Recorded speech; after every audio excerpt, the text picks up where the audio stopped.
नमस्कार दोस्तों, आज मैं आप लोगों के लिए एक छोटी पर डरावनी कहानी लेकर आया हूँ। अगर आप इस चैनल पर नए हैं तो आप हमारे पुराने वीडियोस को एक बार जरूर देखें। कहानियाँ उनकी छोटी नहीं हैं पर अच्छी हैं, और मैं जानता हूँ अगर आपने इनका एक भी एपिसोड देख लिया तो आप अगला एपिसोड देखने से खुद को रोक नहीं पाएंगे। तो अब आपका और ज़्यादा समय ना लेते हुए सीधे कहानी पर आता हूँ। ये कहानी आपको विचलित कर सकती है, तो कमज़ोर दिल वाले इसे ना सुने। शाम का वक्त था। एक बस स्पीड में घाटी के रास्ते से आगे बढ़ रही थी। रास्ता घुमावदार था, लेकिन सड़क खाली थी। आजू बाजू झाड़ियां, बीच में रास्ता। ठंडी हवा चल रही थी। बस में खामोशी का माहौल था। कोई चुपचाप बैठा था, कोई खिड़की से बाहर झांक रहा था, कोई गाने गुनगुना रहा था, तो कोई सो गया था। और अचानक ब्रेक की चरमराहट की आवाज से बस रुक गई। हर किसी को झटका लगा। किसी की नींद टूटी, किसी के ख्वाब टूटे, किसी की गर्दन तो किसी की कमर। कोई सामने वाली सीट से टकराया। क्या हुआ? हर कोई पूछने लगा। ड्राइवर के पसीने छूट गए। वो सबकी तरफ डर से देख रहा था, पर बोला कुछ नहीं। इनफैक्ट कुछ बोल ही नहीं पाया। रमेश क्या हुआ रमेश? कंडक्टर ने पूछा। ड्राइवर डर गया था। वो डरते हुए, हिचकिचाते हुए बोला, बस के नीचे कोई आ गया है। कोई आ गया है मतलब? कंडक्टर ने फिर से पूछा, और उसे मतलब खुद समझ में आ गया। कंडक्टर ने झट से दरवाजा खोला और नीचे उतर गया। वैसे 2-3 लोग और नीचे उतर गए। चारों ओर से मुआयना किया, आगे से, पीछे से, नीचे झांककर भी देखा। पीछे के टायर में कोई आया होगा, इसलिए पीछे जाकर भी देखा। कुछ नहीं था, कुछ भी नहीं था। टॉर्च जलाकर देखा, कुछ भी नहीं मिला। कंडक्टर ने ड्राइवर को बताया। ड्राइवर को समझ में नहीं आ रहा था। उसे यकीन नहीं हो रहा था। वह नीचे उतर गया। सब तरफ चेक किया, कुछ भी नहीं। ऐसा कैसे हो सकता है? गाड़ी से कोई जोर से टकराया था तो हो ही नहीं सकता। कहीं आगे तो नहीं फेंका गया? वो आगे तक सड़क की साइड में चारों ओर घूम के आया और हैरान हो गया। उस बस में एक महात्मा सादे वेश में बैठे थे। वो भी नीचे उतर गए। उन्होंने पूरे माहौल का जायजा लिया और अपनी शांत वाणी में बोले, यहाँ पर खतरा है, यहाँ से जल्दी निकलना होगा। लेकिन कुछ लोग शरारती होते हैं, वैसे ही एक था। वो बोला, महाराज, आपके होते हुए भला हमें क्या खतरा हो सकता है? महात्मा ने उसकी ओर स्नेहपूर्ण नजरों से देखा और बोले, तुम्हारा कहना सही है, लेकिन होने वाली हर बात तो मैं नहीं टाल सकता ना। जैसे अभी ये हुआ, ये जंगल है, यहाँ कुछ अमानवीय शक्तियों का बसेरा है। ये उनका इलाका है, उन्हें उकसाना ठीक नहीं। आगे तुम लोगों की मर्जी। इतना कहकर वो शांतिपूर्वक खड़े रहे। ड्राइवर को उनकी बात सही लगी। उसने झुककर प्रणाम किया और बोला, महाराज, आपकी बात बिल्कुल सही है। ये जंगल बड़ा है, रास्ता खराब है, लेकिन मेरे लिए नया नहीं है। कई बार मैं यहां से गुजर चुका हूं, लेकिन आज जो हुआ वो इससे पहले कभी नहीं हुआ। बेटा, तुम्हारी बात सही है, लेकिन हर दिन, हर वक्त एक जैसा नहीं होता। और आज तक जो हुआ नहीं, वो आज के बाद भी होगा नहीं, ये जरूरी तो नहीं। महाराज, आप बिल्कुल सही कह रहे हैं। आज मुझे भी अलग ही लग रहा है। कुछ अनोखा, अटपटा होने वाला है, ऐसा महसूस हो रहा है। आगे जाना खतरे से खाली नहीं। रास्ता पूरी तरह खराब है, तो धीरे धीरे जाना पड़ेगा। कम से कम 3 घंटे तो लग जाएंगे। तब तक बाकी लोग उतरकर नीचे आ चुके थे। उन्होंने भी इनकी बात सुनी। एक आदमी बोला, आपको अगर मालूम था तो शाम के वक्त बस क्यों निकाली? यहाँ मरने के लिए? सिर्फ दिन में ही आना चाहिए था ना। ड्राइवर के पास कोई जवाब नहीं था। वो क्या बोलता, उसकी ड्यूटी थी ये तो। लेकिन आखिर हुआ क्या था? आपने तो बताया नहीं। एक सज्जन ने उत्साह से पूछा। वैसे कुछ लोगों के रोंगटे खड़े हो गए। मैंने तो बताया था कि गाड़ी के नीचे कोई आ गया था, लेकिन क्या था? कुत्ता? बिल्ली? औरत या आदमी? था क्या? ड्राइवर को कुछ समझ नहीं आ रहा था। उसकी उलझन देखकर उसका उत्साह 4 गुना बढ़ गया। तो भूत ही होगा। क्या? हाँ भाई, भूत ही होगा, नहीं तो गाड़ी के नीचे जरूर दिखता। गाड़ी से टकराया और गायब हो गया। ड्राइवर ने कंडक्टर से पूछा। अभी क्या करना है? क्या करेंगे, जाना तो पड़ेगा। ठीक है, चलते हैं, जो होगा सो देख लेंगे। ड्राइवर कुछ ठान कर बोला और बस में चढ़ गया। बाकी लोग भी एक एक करके बस में सवार हो गए और अपनी अपनी जगह बैठ गए और बस निकल गई। घंटे 2 घंटे का सफर हुआ। सब पैसेंजर चुपचाप दबक कर बैठे थे। सबको लगता था कभी भी कुछ भी हो सकता है। कंडक्टर ड्राइवर के बाजू वाली सीट पर बैठा हुआ था। कंडक्टर का ध्यान बाईं ओर गया। वहां पर इतनी रात में भी चहल पहल थी। 3-4 गाड़ियां साइड में खड़ी थी। कंडक्टर के ध्यान में आया कि हम किसी रिजॉर्ट के पास पहुंच गए हैं। उसे अच्छा लगा। अच्छा हुआ रिजॉर्ट शुरू हो गया, सालों से बंद था। ड्राइवर ने बोला, मतलब ये रिजॉर्ट नया नहीं है? नहीं, कुछ सालों पहले अचानक बंद हो गया था। वैसे ही अचानक शुरू भी हो गया। किसी ने चलाने के लिए लिया होगा। लेकिन इतने जंगल में कौन आएगा? कौन आएगा तो फिर ये गाड़ियां कहां से आई? और हम भी तो आए हैं। कंडक्टर को समझ में नहीं आ रहा था। रास्ते में जितनी गाड़ियां नहीं मिली थी, उससे ज्यादा गाड़ियां यहां खड़ी थी। इतनी गाड़ियां आई कहां से कि सभी गाड़ियां दूसरी ओर से आई? तब तक बस सड़क के एक साइड में रिजॉर्ट के आंगन में रुक गई थी। सबको अच्छा लगा, चलो यहां तक तो आए और थोड़ी देर फिर अपने मकाम तक पहुंच जाएंगे। लेकिन इसके बाद इस रास्ते कभी नहीं आएंगे। इनफैक्ट इधर ही क्या, रात को सफर ही नहीं करेंगे। एक एक करके सब पैसेंजर उतर गए। किसी के ध्यान में आया महात्मा बस में ही बैठे हैं, नीचे नहीं उतरे। कंडक्टर के भी ध्यान में आया, उससे रहा नहीं गया। महात्मा उसे पहुंची हुई चीज लग रहे थे। उसने महात्मा से बात की।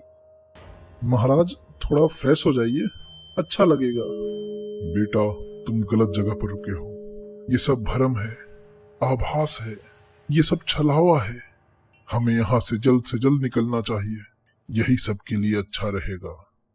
एक आदमी से रहा नहीं गया। वो झट से बोला, महाराज, वैसे तो ये दुनिया ही एक मोहमाया है, भ्रमजाल है। यहाँ शाश्वत कुछ भी नहीं। आज है तो कल नहीं। आज जो है वो कल हो ना हो, किसे पता। लेकिन मुझे आज ये रिजॉर्ट दिख रहा है और भूख भी लगी है, ये भी समझ में आ रहा है। और फिलॉसफी से पेट नहीं भरता, फिर मुझे मजबूरी में ही सही, कर्तव्य भावना से सही, 2 निवाले पेट में डालने पड़ेंगे। कंडक्टर साहब, अगर आपका पेट भर गया हो तो आप भी यहीं रुकिए और फिलॉसफी का आनंद लीजिए, हम तो जाते हैं। इतना कहकर वो हंसने लगा। वैसे ही उसके साथी भी हंसने लगे, महात्मा का मजाक उड़ाने लगे। ये सब देखकर महात्मा के चेहरे पर गहरी मुस्कान छा गई। कुछ बातें हम टाल नहीं सकते, यही सत्य है। लेकिन इसकी बातों से माहौल थोड़ा हल्का हुआ, ये भी बहुत है। हंसने से दर्द का एहसास कम होगा। सब लोग रेस्टोरेंट गए। उन सब के पीछे कंडक्टर भी गया। महात्मा बस में बैठे थे। रेस्टोरेंट में जाने के बाद धीरे धीरे सबके ध्यान में आ गया, यहाँ का माहौल अलग है, भीड़ बहुत है, लेकिन किसी को भी जल्दी नहीं है, किसी को कहीं जाना नहीं है। हर कोई जैसे अपनी मंजिल पर पहुंच गया था। बस में से जितने पैसेंजर आए थे, सबकी नजरें मिली और एक एक करके सब निकलने लगे। ये सब देखकर मैनेजर आगे आया। उसने पूछा, क्या हुआ, कुछ प्रॉब्लम है क्या? एक मुंहफट था, उसने सीधा बोल दिया, यहाँ का माहौल अलग है, हम जा रहे हैं। मैनेजर हंसने लगा। साहब, आप भी कमाल करते हैं। आप इस वक्त जंगल में हैं, बाहर का माहौल अलग है तो यहाँ का भी अलग ही होगा ना। बैठिए, टेंशन मत लीजिए। उसकी बातों ने सब पर असर किया। अच्छा या बुरा वो बोलना मुश्किल था, लेकिन सभी वहां रुक गए और कुछ ही पल में एक जोरदार चीख कानों में गूंजी। किसी औरत की आवाज थी। वैसे सब लोग उठकर बाहर की ओर भागे तो मैनेजर जोर से बोला, आप लोग इस झमेले में मत पड़िए, आप नए हैं, यहाँ ऐसी आवाजें आती रहती हैं। लेकिन उसकी कौन सुनने वाला था। सब बाहर की ओर भागे। सड़क पर एक औरत खून में लथपथ थी, जोर जोर से चिल्ला रही थी।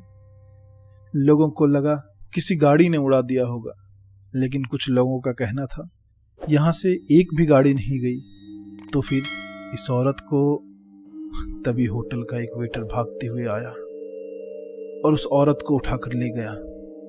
वैसे एक आदमी बोला, औरत बहुत मस्त थी, किस गाड़ी में थी क्या मालूम। कुछ ही समय में सब लोग होटल में वापस आ गए। एक वेटर आया और आवाज लगाई, नॉनवेज खाने वाले कितने लोग हैं? अजीब सा सिस्टम था, कुछ लोगों को पसंद नहीं आया। अरे मेन्यू कार्ड नहीं है क्या? वो दो ना, जिसे जो चाहिए होगा वो ले लेगा। पर उस वेटर ने उसकी ओर ऐसे देखा कि वो चुपचाप बैठ गया। उसने दोबारा आवाज लगाई, यहाँ नॉनवेज सस्ता मिलता है, रेट ऐसे हैं कि सब ले सकते हैं। अरे लेकिन रेट तो बता। जैसे ही वेटर रेट बताने लगा, इनके पैरों के नीचे से जमीन खिसक गई। इसका दिमाग तो खराब नहीं हो गया, कुछ भी बोल रहा है। मुंडी, तंगड़ी, मांडी, बाप रे बाप, ऐसा कौन सा जानवर होता है जिसके इतने पार्ट होते हैं? औरतों जैसे। औरतों जैसे? एक आदमी को ध्यान आया। अरे भागो यहाँ से, वो औरत जो कुछ देर पहले चिल्ला रही थी ना, ये उसे हमें खिला रहे हैं, ये हमें उसके बारे में बता रहा है। ये सुनते ही कितनों की चीख निकल गई। कोई भागने लगा और एक ही हड़कंप मच गई। भागम भाग शुरू हो गई और देखते ही देखते होटल का माहौल बदल गया। अब जो पहले चुपचाप बैठे थे वो एक्टिव हो गए और जोर जोर से हंसने लगे।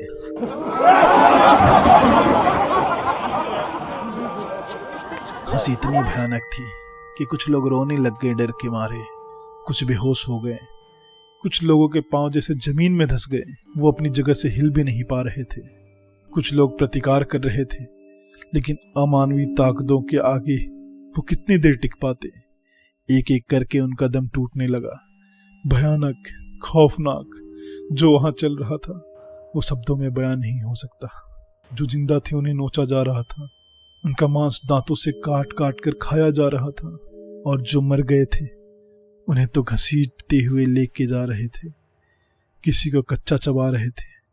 मुंह को मांस से तोड़ने की, दांतों से चबाने की अजीब सी आवाज आ रही थी। खून की गंध चारों ओर फैल गई थी। देखते ही देखते सारे पैसेंजर खत्म हो गए। शायद उनमें से एक भाग्यवान था, वो इस सब जंजाल से बच निकला और जैसे तैसे बाहर की ओर भागने लगा। जैसे ही वो बस के पास पहुंचा, सब उसे बस में जल्दी से चढ़ने के लिए बोलने लगे। उसकी समझ में नहीं आ रहा था कि ऐसा कैसे हो सकता है। ये तो सब होटल के अंदर मारे गए थे, तो सब बस में कैसे पहुंच गए, वो भी मेरे से पहले। उसका ध्यान महात्मा की ओर गया। महात्मा की आंखों में चमक थी। उनके शब्द इसके जहन में गूंजने लगे। ये सब भ्रम है, छलावा है, धोखा है, इसमें कुछ भी सच्चाई नहीं। जो देख रहा हूं वो वही सच है। ये जिंदा नहीं हो सकते। यहाँ खतरा है, यहाँ से बचना है तो भागने में समझदारी है। वो सड़क की ओर भागा और अगले ही पल एक गाड़ी पीछे से जोर से आई और झुंडाकर तूफान की तरह चली गई और उसकी चीख चारों ओर गूंज गई। कंडक्टर और ड्राइवर का कहीं पता नहीं था। शायद उनकी भी बलि चढ़ गई थी, या फिर उन्होंने कॉन्ट्रैक्ट पूरा किया था लोगों को इस होटल में लाने का। महात्मा शांतिपूर्वक बस से उतरे। उनके चेहरे पर गहरी मुस्कान थी। रास्ते से जाने लगे और गायब हो गए। और थोड़े ही देर में होटल का एक वेटर बाहर रास्ते पर आया, उस बॉडी को उठाया और अंदर ले गया। क्यों नहीं, नए मुसाफिरों का, पैसेंजर्स का स्वागत भी तो करना था। दोस्तों, ये कहानी आपको कैसी लगी हमें कमेंट में बताएं। वीडियो अच्छी लगी तो इसे लाइक करें और चैनल को सब्सक्राइब करें। साथ ही इसे अपने दोस्तों में शेयर करें।